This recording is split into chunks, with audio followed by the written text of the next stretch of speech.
स्वामी समर्थ. जय जय स्वामी समर्थ. स्वामी भक्तांनो, मी सुरेखा. माझ्या चॅनलमध्ये तुम्हा सर्वांचे स्वामीमय स्वागत. आज दारावर खलबत्ते जाते विकायसाठी आले होते. मला पण वाटले चला आपल्याला जातं पाहावं, कारण मला जात्याची खूप आवड आहे. कधी पण मी गावाकडे होते त्यावेळेस हरभरे मूग वगैरे त्याच्यावर भरडायचे, मला ती खूप मज्जा वाटायची. मी पहिल्यांदा कधी भरडलं नव्हतं, परंतु त्यावेळेस ते भरडताना मला फार मज्जा वाटत आणि असं वाटायचं की चला आपल्याकडे जातं असायला पाहिजे. परंतु आता मी इकडे गावापासून दूर राहायला आलेले आहे, तर मला असं नेहमी वाटायचं की छोटंसं जातं आपल्या घरी असावं. पूर्वीच्या काळात कसं खेडेपाड्यात जात्यावरच दळण केलं जात असं. पण आज आधुनिकतेमुळे चक्की निर्माण झाली आणि आपण चक्कीवरच दळण किंवा डाळ करून आणतो. आता तर प्रत्येकाच्या घरी घरवंटी म्हणजेच छोटी चक्की झालेली आहे. ही छोटीशी मशीन आपल्याला दळण देते. मग त्यामुळे सध्याच्या बायका ह्या घरीच दळण दळतात.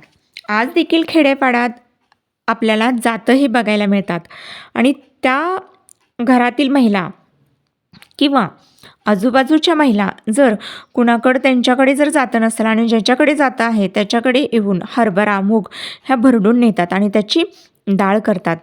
जात्याची किंमत किती आहे हे मला माहीत नव्हतं. परंतु त्या मावशी म्हटल्या, की "बघ, तुला जातं घ्यायचं असेल तर ते घे." परंतु जात्याची किंमत त्या मावशीने मला ₹2500 सांगितली. बापरे! इतकी मोठी किंमत? शक्यच नाही. मला जातं नको बाई, मावशींना म्हणाली मी. पण नाही, नाही. ती म्हणाली, की "तू सांग. जर मला परवडलं तर मी देऊन जाईन तुला. तुझी किंमत तरी मला सांग." पण मी म्हटले, "नाही मावशी, मी जर माझी किंमत सांगितली तर तुम्ही इथून सनाट पळून जाचाल." पण त्या म्हणल्या, "नाही गं, सांग तू." मी म्हणले, "शक्यच नाही. 2500 म्हणजे कुठं जाते ही किंमत आणि जातं बघितलं तर छोटंसं." पण नाही, नाही होई, नाही होई करत ती 1700 वर आली. 1700 तरी दे. पण मी म्हटलं, "नाही, नाही. 1700 कसं? शक्यच नाही." परत म्हणाली 1500. 1500ची ती ₹1200 वर आली. आणि तरीसुद्धा मी म्हटलं, "मला हे परवडतच नाही. माझ्याकडे इतके पैसेच नाहीत." मग शेवटी ती आली ₹900 वर. "आता तुला ते जातं घ्यावंच लागेल," असं ती म्हणाली. "पण मावशी मी हे घेऊ शकत नाही. मला नाही इतके परवडत." "मग बरं बोल, तुझी किंमत किती आहे?" अशा त्या मावशी म्हणून राहिल्या. "बघ ते जातं किती छान आहे. तुझ्यासारखंच छान जातं आहे, देखणं आहे." असं ती मला बोलू लागली. पण मला काही ते परवडणारं नव्हतं. ₹900 सुद्धा मला ती किंमत खूप मोठी वाटत होती. त्यामुळे मी म्हटलं, "मला काय हे जातं घ्यायचं नाही आहे."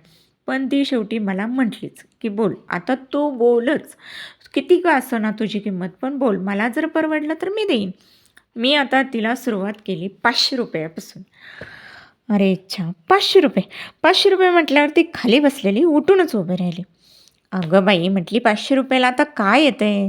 साधा छोटा खलबत्ता देखील येत नाही आणि तू म्हणजे ₹500 ला मला जातं मागती." "अगं, हे जातं," म्हटली, "तुला हे म्हणजे कंटिन्यू चालू घरात राहणार आहे तुझ्या ही वस्तू आणि तू ती घे ₹900 ला." मग नंतर मी नाही होय, नाही होय करत ₹700 वर आली आणि शेवटी ते जातं घेतलं. छानपैकी त्या जात्याला हळदी-कुंकू लावलं, त्या मावशींची ओटी भरली आणि तिला ते पैसे दिले. म्हटली, "बघ, खूप छान जातं आहे. तू ज्यावेळेस ज्यावेळेस डाळ करशील ना या जात्यावर, त्यावेळेस त्यावेळेस तुला मी आठवल." म्हटली. "मी कुणाला इतक्या कमी किमतीत दिलेलंच नसतं, पण तुला म्हणून देते." आता त्या मावशींचं नक्की म्हणजे त्यांचं पण देखील जो काही धंदा करायचा असतो, त्याचं ते असेल. मला माहीत नव्हतं ते जात्याची किंमत किती आहे, काय आहे. पण मी आपलं ₹700 ला घेतलं. मला वाटलं हे पण महाग झाले की काय, काय माहीत.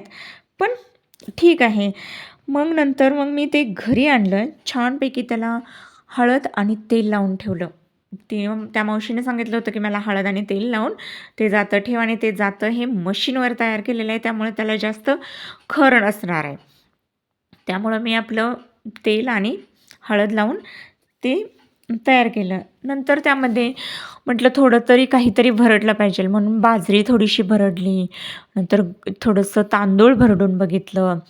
तर छान पडत होतं त्याचं भरडलेलं. नंतर ते स्वच्छ जे काही तेल, हळद लावलेलं होतं ते स्वच्छ केलं आणि छानपैकी त्यामध्ये मूग होते घरीच, ते आपलं गरम केले गॅसवर आणि ज्यावेळेस ते गॅसवर गरम केले त्यावेळेस मग मी ते म्हटलं आता मुगाची डाळ पडते का बघावं, नाहीतर आपण फसलो. आपल्याला जर डाळ निर्माण नाही झाली तर काही खरं नाही. मग जातं खूप हलकं आहे असं फिरवायला, खूप जड असं जात नाही आहे आणि छानपैकी मग त्याची मी मूग भरडून घेतले आणि डाळ इतकी छान झाली की नाही, खरंच त्या मावशी जसं म्हणत होत्या त्या पद्धतीनेच जातं, छान आहे आणि चालवायला देखील हलकं-फुलकं आहे. म्हणजे असं जड वगैरे जात नाही आणि डाळ पण इतकी स्वच्छ आणि छान पडलेली आहे. तर तुम्ही कुठून हा व्हिडिओ बघत आहे आणि खरंच तुमच्याकडे या जातीची किंमत किती आहे मला नक्की सांगा आणि मला हे जातं परवडलं आहे का? का महाग लागले ते पण सांगा आणि तुम्हाला हा व्हिडिओ कसा वाटला ते देखील आवर्जून सांगा कमेंट बॉक्समध्ये आणि हा व्हिडिओ जर तुम्हाला आवडला तर नक्की लाईक शेअर्स करा आणि सबस्क्राईब करायला विसरू नका. श्री स्वामी समर्थ. जय जय स्वामी समर्थ.